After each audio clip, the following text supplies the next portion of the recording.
Hi, Hello. Jill. Hi. How are you? Good. How are you? Good. Okay, well, thank you for doing this. Sure. So, again, I'm recording it, but I don't have to use it. Okay. Okay. Yeah. What's for sure is that it is for my print article. And so Sure. let's just be like we did the other day, whenever Yeah. I ask a question that is bothering, you can just tell me. Um, Okay. So just to make sure I understand correctly, I sent you the question yesterday.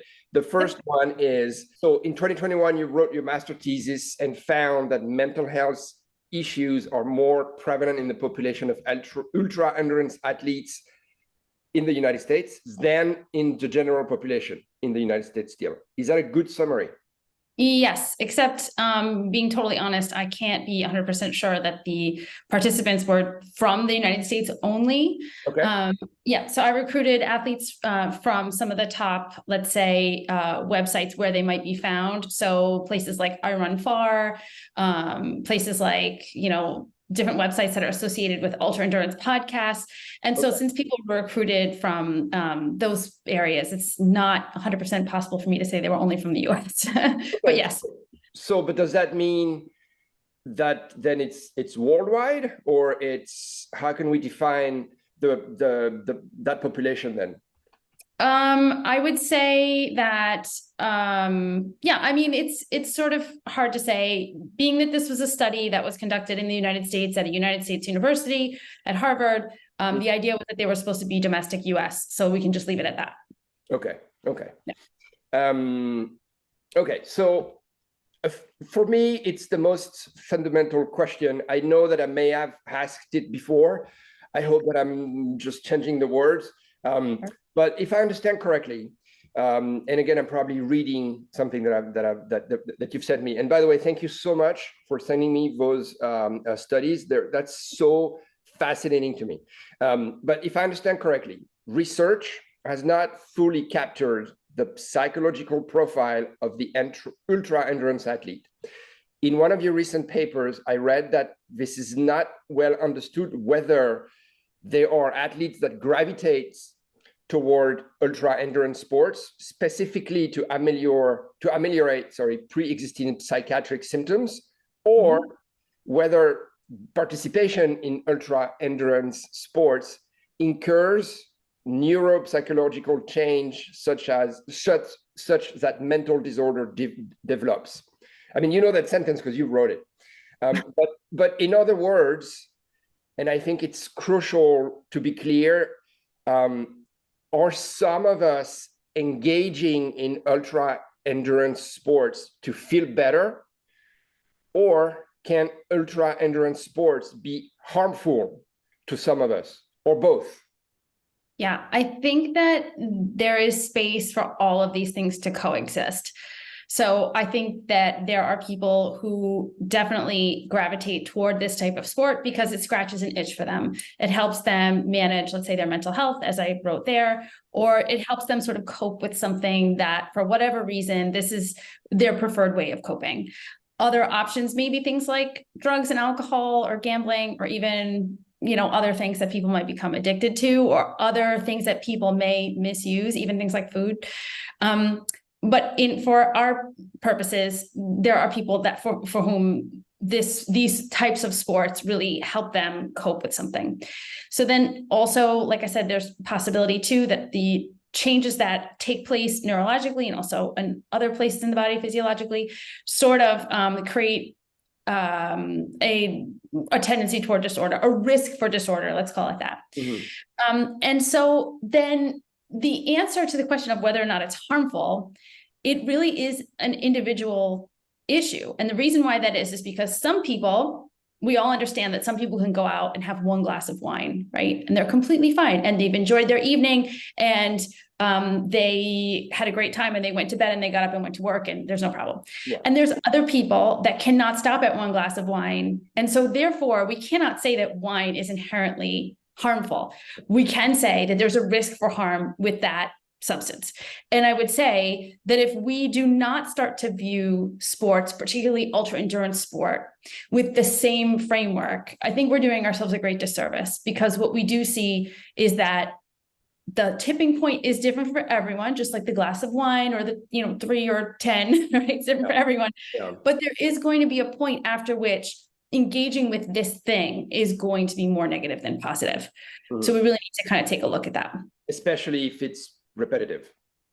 Well, yeah, I think so. For example, repetition, the chronic nature of the use of anything, is something that we want to pay attention to. So there's a difference between having a habit to do something that's sort of, you eat the same breakfast every morning. That's probably not going to be doing a great amount of harm to your lifestyle. But where we start being using something chronically or engaging with something chronically, where it starts to have detriments against our regular everyday life. So we're spending more time concerned about that thing than we are, let's say, about work or family or our health or other things. That's where we kind of start to turn the corner toward going from a habit to something that's now becoming detrimental or unhealthy.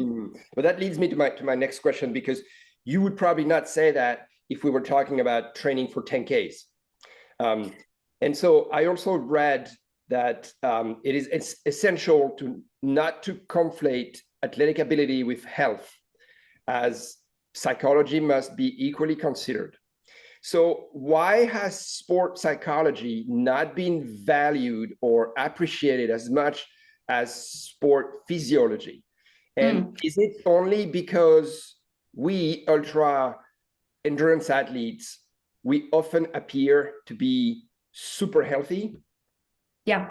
So I think the avenue that you're going down is correct, except I will make one correction, which is that sports psychology is something a little bit different than what I do. So I work in the field of forensic psychiatry, of which part of that I work with sports psychiatry. And the reason why this is different is because sports psychology, for our current purposes, our understanding of what sports psychology does is more about a performance base. Yeah. And so looking at the athletes, and we're trying to figure out how we can have them have better performance, how we can have them have a better mindset while they're participating in sport. Right. That's not really my concern, being honest. No, it's not, but isn't what you do fall somehow into the category of what people like me call sports psychology? No. So what physiology? No. Okay. Yeah, no. So what I would call what I do is sports psychiatry, which is a field that concerns itself with the overall psychological profile of the person and talks about how that works in concert with their life as an athlete. So for example, I'm not worried about how someone's performing in their race. What I'm worried about is, let's say, any underlying psychopathology that person may experience in their regular life and how that interacts with their career or their life as an athlete. It's something slightly different. So I would definitely say, though, that there is much more emphasis, there's much more research on physiology and the potential, let's say, detriments physiologically than there are psychologically to sports. That is true up to a certain point.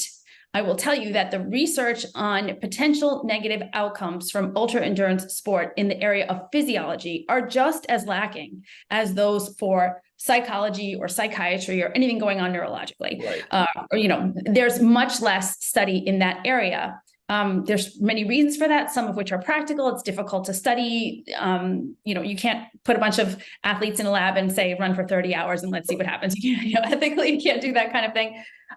But also our culture is really not comfortable with looking at athletics or sport or exercise and seeing it in a negative light, because that is not a helpful health message for like 95% of the population, which needs to actually engage with physicality more. They need to do more physical activity, right? We have a problem in the world right now where people are doing less. So certainly we don't want to have more reasons for people to do less, but we're not talking about them. We're talking about a very small niche of athletes, however, a very in need niche of athletes who unfortunately is starved of information about what happens when you do so much that you could potentially incur negative outcomes. Okay. One of the pattern that appears the most in the little of the literature that I've read on the subject is high volume training. And what I mean by that, and what you mean by that, is training beyond moderation.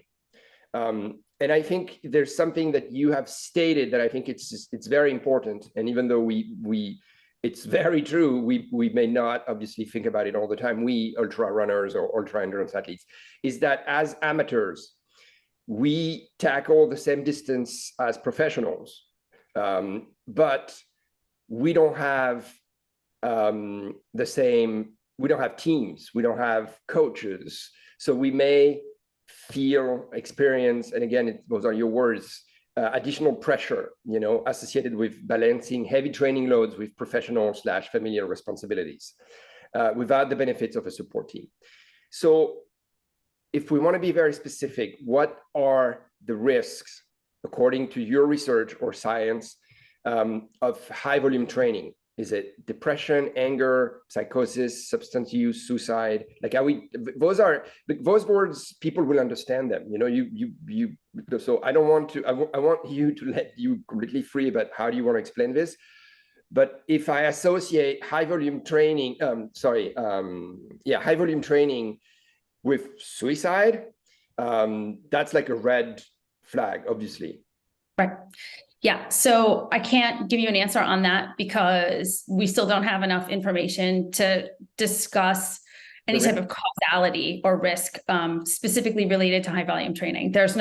We can't really say that right now. Okay. So what we can say though is a couple things, by the way, just to go back to even to tie into what you said about this type of thing probably can't happen to 10K runners.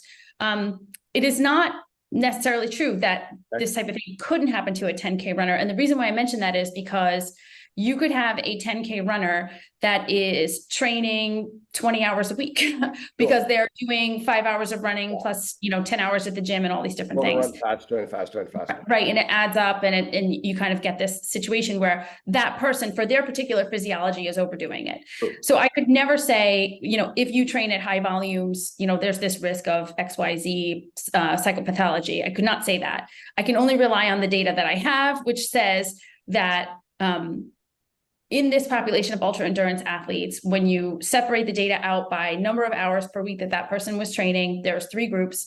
One is under 10 hours per week, one was 10 through 20, and the top group was over 20 hours per week of training. We do see that there's more risk for mental illness and mental illness diagnosis in the group that is training the most per week. So those two things may be correlated. We cannot say that one causes the other. So it's very difficult to. You cannot say that there's a correlation. No, definitely not. I mean, we can say, okay, let me be clear. We can say that there's a correlation between mental illness and running high volume, right? Or exercising at high volume. Okay. But we can't say that there's any causality there. We don't know. And we're going to be, studying those things. Those are things I hope to work on. Wow. But again, correlation doesn't really mean much. I mean, you can probably find that maybe if we tested to see what kind of shoes people were wearing, we'd see more Hoka and ultra runners have more mental illness. Well, that's because they're the biggest brand of shoe, So, but correlation doesn't. I thought I had read somewhere that I think it was a study on swimmers that high volume training, the group that had trained a lot, much more than the others, had experienced mental health trouble, and I remember reading anger, depression, things like that. Absolutely. So those are the Morgan Ragland studies from the 1990s, in which a group of collegiate swimmers over a 10-year period were looked at. They were given something called a profile of mood states, which is a very common psychometric questionnaire that you would give to someone to find out how they're feeling on a daily basis. And year after year after year, the athletes who were in their highest block of training had the worst mood, and they were the most depressed, and they had the most anxiety. And those symptoms ameliorated when their volume went down again. And those two things are correlated, but we still cannot say definitively. Oh, wow. Yeah, I mean, it would take a lot of repetitive research and a lot of very targeted and very well-crafted research to be able to determine causality. And by the way, that's the case for many, many things. It's just that when we start to see a repetitive, and this is getting into like, the weeds of science, but like if we see so many studies that are repeated in so many different ways, and we're seeing the same correlation over and over again, we can be pretty confident that these two things are related. But we still wouldn't be able to know, again, whether or not those athletes, for example, in my study, if they had a predisposition for mental illness before engaging in this sport, Right. or that it's something that came about as a result of their participation, So there's a lot of, it gets very complex. The thing that it's most important to focus on is that there is an anecdotal amount of corroboration for this type of work. There's lots of people for whom this really resonates. And there's a lot of people that are very open about their experience of mental disorder who are in this population. And unfortunately, those people are not finding community yet. They are concerned that they are the only one, and they are afraid that it's only happening to them, and we need to change that. So that's the point of the work. Yeah. Okay. Well, this is why this is important. This is what the media start. For sure. Yeah. Okay. Two other fundamental mental disorders of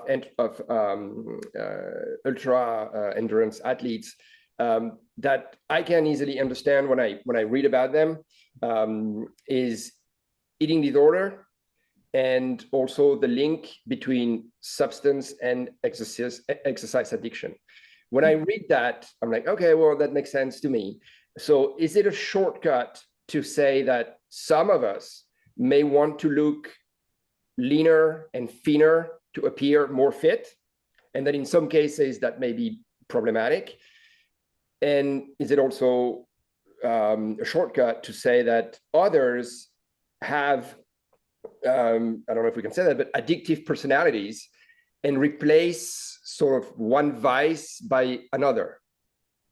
Yeah, so I'll start with the tougher one. The tougher one is the concept of what you're describing as something that you might hear being described as the transfer of addiction, right? So someone who has experienced substance abuse, let's say drugs or alcohol, and as a way of getting off drugs or alcohol, they turn to ultra endurance sport, and they find that it's able to keep their use in check, or they're able to stay sober by engaging in these types of sports.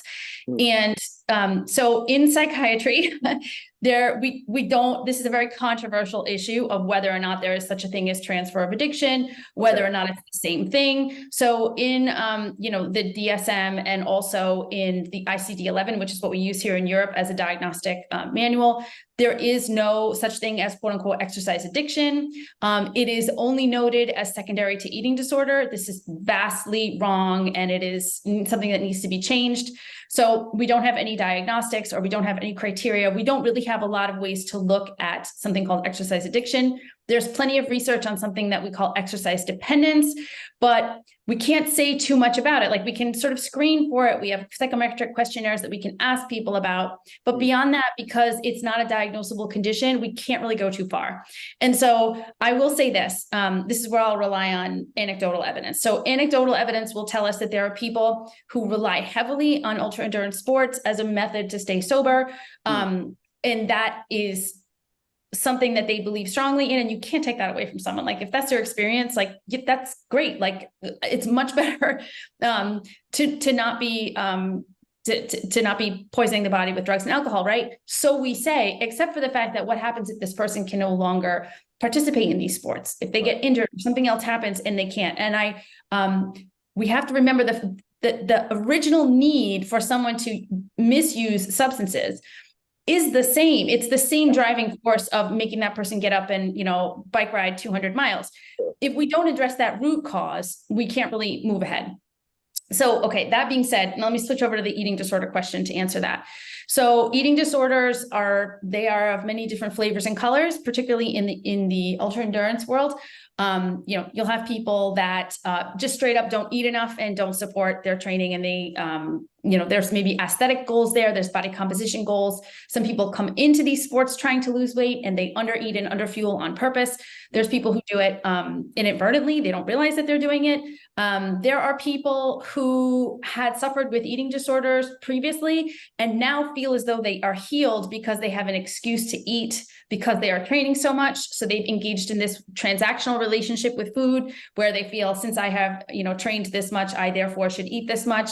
I also worry about their mental health. If they should not be able to train for some reason, what happens to their balance there? There are other people who engage in exercise bulimia right out in the open in these sports, which means that they are binging on an enormous amount of food either before or after, and they are compensating with the amount of training that they're doing. Again, transactional relationship with food. And so the thing that also disturbs me about this is that the research has not caught up to what the profile is of the person who is using food and exercise in these negative ways, what that person looks like. We're still stuck on, it's a skinny runner, it's a young teenage girl, it's a young woman, right? This is what in our head, what we have. But in my study, the population that had the highest prevalence of eating disorder risk without any prior knowledge of having any eating disorder was men. So they didn't have the highest risk overall. Certainly, it would, women, they were more at risk for eating disorders. But those women, a majority or at least half of them were either aware or they were under some kind of care. The men were very high prevalence, did not know, had never ever been screened for this kind of thing, and their behaviors are sort of going on and on. They're potentially causing harm to themselves, and because these things are normalized in the community, they're not picking up on them. So I would say the last point I will make is that there was a really important study that was done by, I think it's Joaquino and Debate. I can't remember who. Debate was one of the researchers, and it was on triathletes, and it asked about body image questions. And every 100% of the people in the study reported body image concerns, and said that those body image concerns inform their nutrition strategy. So of course, 100% is 100%. We have to pay attention to that. And I think, any registered dietitian who works with an athlete will tell you that most of the athletes are coming in not eating enough. So, it's a real issue, I think. Yeah, I mean, it's funny you're talking about the triathlon, because I was going to interject that this is what I have experienced. I've done many, many years of triathlon and Ironman. And with my two best friends who also do Ironman, we still to this day make fun of each other on how fat we are. Yeah. And now that I live in the United States, my wife, she's calling me on it. She's like, look around you. Yeah. You're not fat. I'm like, well, yeah, baby, I'm fat. I mean, I'm fat. Of course, I'm fat compared to a professional triathlete. Yeah, and it's interesting. Yeah, and it's funny because I just talked to Cody Beals last night. Do you know Cody? Yep. Okay, so I just talked to him last night, and we were just like, talking about the fact about body image and what it means, and he is tall and lean, and he is probably what people would consider to be what they want to look like, and yet he at his leanest was having trouble with not having enough testosterone and feeling like crap and not being able to even get a workout in. So, I mean, the concept of visually looking at someone and assuming that that's what a real triathlete looks like is really, really bad. And that is a very disordered thought process. And so, opening up these conversations and allowing people to understand that, really for 99% of us, like the mortals, right, the age groupers, you can either look like a triathlete or you can perform like one. Yeah. You very seldom can do both of those things in the same body unless you're probably an elite. So it's really important that people realize that our perception is quite skewed in these communities. And it's not really, leanness has nothing to do with performance. It really doesn't. Mm-hmm. Okay, last question is about your study on YouTube. Yeah. So I read something. We do not believe that mental strength should be considered as an unquestionable positive trait. So I think this is a very important statement, because all ultra runners or all ultra endurance athletes will agree that without a percentage, without some mental toughness, it is impossible to finish. And I mean, you're an ultra runner yourself. It's impossible to finish an ultra, like a difficult ultra. Yeah. So are you saying that, yes, it is true that you need mental toughness, but there are risks associated with that? Is that what you're saying? Or, Yeah, or are you saying that mental toughness in general is problematic in the sport? right. So I'll use the same metaphor as the glass of wine before. Right. So let's say you're going out to dinner with friends and you're like, oh, wow, I'd really love to have a glass of wine, right? You're in the car, you're driving to the restaurant, you're like, I'd love to have a glass of wine tonight, right? That's one thought process, right? And that's a motivation, right? I'd really love to have one glass of wine. But there's a difference between that and you get up in the morning thinking, I can't wait to have wine tonight, and you're counting down the hours, and maybe you open up a bottle at home because you just can't wait to get to the restaurant. That's also motivation, right? But it has now turned the corner into something that we have to question, like, about, is that really super healthy, right? And again, I'm just sort of using that as a facetious kind of example. But in the same way, mental toughness, right, can be used healthfully. Of course, I mean, I can remember doing the Vermont 100 and it was pouring rain so badly that I couldn't even see like a foot in front of myself. And it was in pitch darkness, you know, and I can't imagine having finished that last stretch of the race in like, you know, ankle deep mud if I didn't have some mental fortitude there, right? That's completely understandable. Right. However, mental toughness can also make it very easy for us to ignore symptoms of fatigue and exhaustion and injury. It can also make us ignore very real needs from our work, our family, and our other commitments. It can make us prioritize things over other things in a way that is not healthy. Then I will also add this in. When we start looking at the sort of more, and I'm going to use this is like a civilian term, right? The scarier kinds of mental health issues, when we start looking at things like psychopathy, right? Mental toughness is one of the things that sort of factors into someone's ability to kind of distance themselves from really important things that we need in order to live in community and humanity. So when people act in ways that is antisocial, right, against being a community of humans who interact with each other in a helpful way, that mental toughness piece is the thing that overrides a person's behavior and can really foment criminality, et cetera. So that's the extreme. And I'm certainly not saying it's the same kind of concept here, but mental toughness is a very, very precarious tool. It's like a very beautiful, sharp knife, and you're cutting your vegetables, and you got to be really careful with what you do with that knife, really. Because like in one second, you're cutting, you know, it's very powerful, and you've got to really think about it. And it's an important trait to be mentally tough, but also those mentally tough people can probably make themselves more at risk for things like overtraining syndrome, right? Because they're overriding those kind of feelings of tired or exhaustion, or, gee, I'm really hungry, I haven't eaten all day. And the person like overrides that. And it's just like, no, I'm running my 10 miles, you know? So there's a fine line there, and it's going to be different for everyone. I want to emphasize that for everything we've talked about today. Where you go between regular behaviors and habits into obsession, where you go into healthy use of something into abuse, where you go from mental toughness to now it's like coming into something that could be dangerous.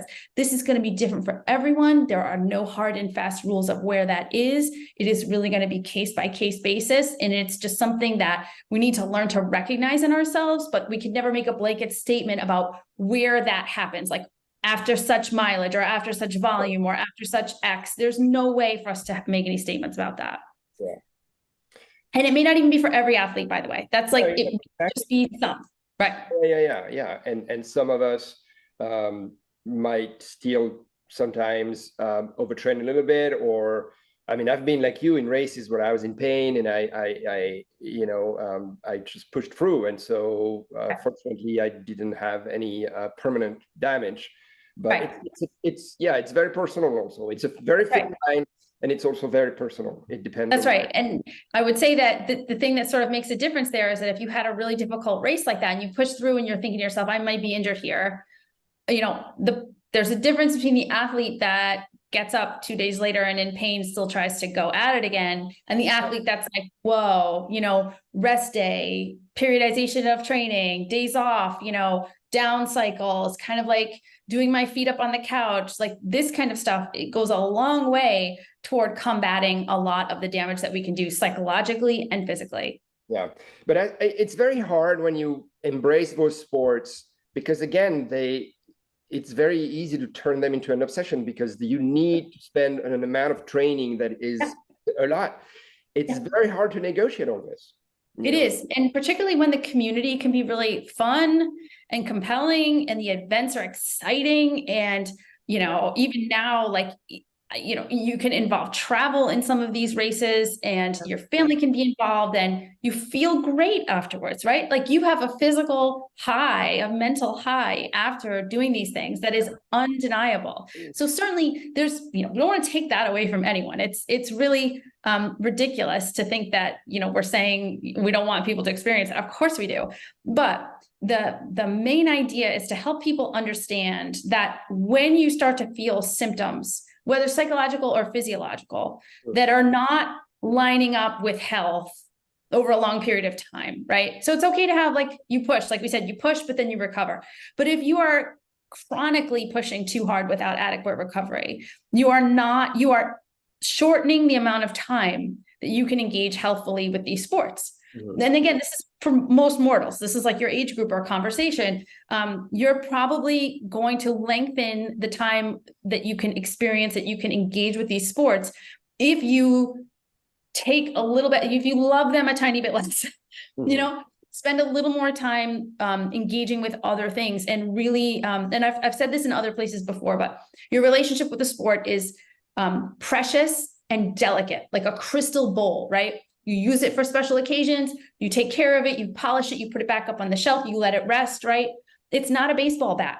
It's not going to take care of all your problems. It is not something that you can use to hit away everything bad in your life. It's not something that you can take out and use just constantly. It's like you have to really be careful because if you love it, you have to really, really respect it. Yeah. All right. Well, thank you. Did you say anything that you would be against publishing this interview online?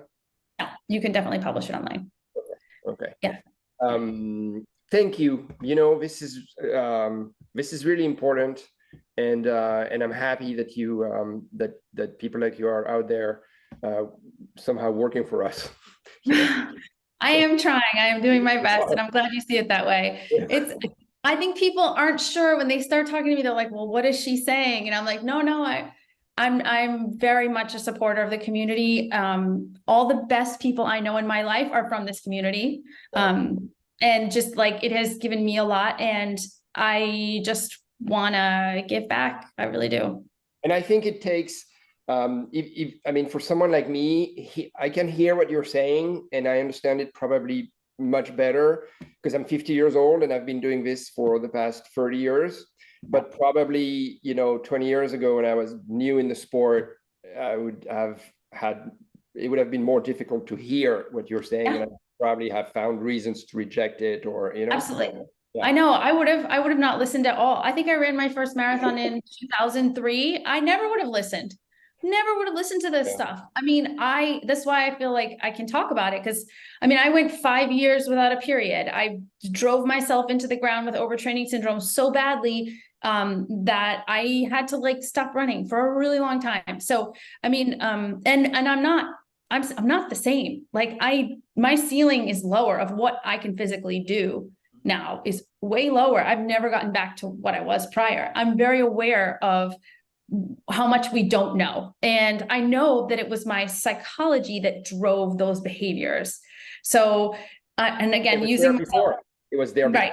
Yeah. Right. It was definitely there before. So that's what I'm saying. Like, would I have listened to it when I was right in that middle? No, I wouldn't have. But if someone told me that this is a thing that might happen, I don't know. You know, I mean, not realizing that it's a possibility, like a remote possibility, is different than kind of in the back of your mind going, oh, this is a thing. Yeah. Yeah. You know, I don't know. Hard to know. Yeah. Awesome. Okay. Yeah. Thank you. All right. So much. You're welcome. Thanks. Okay, Let me know what you need if you need anything else. Okay. Can you, whenever there's a new study, can you think of me and keep me in the loop and send them to me so I can just read them and be aware of what's going on? Because it's really, I'm really very interesting into all of this. Yeah, I have another one coming out. It was just approved 2 days ago. Wow. It's coming in a special issue in Frontiers in Sports and Active Leisure, and it's about the mental health concerns of professional women cycling. So I'll send you the link when it's out. It should be out in another week or so, let's say. Awesome. Okay. Okay. All right. Take care. Bye. Bye. Bye. Come on.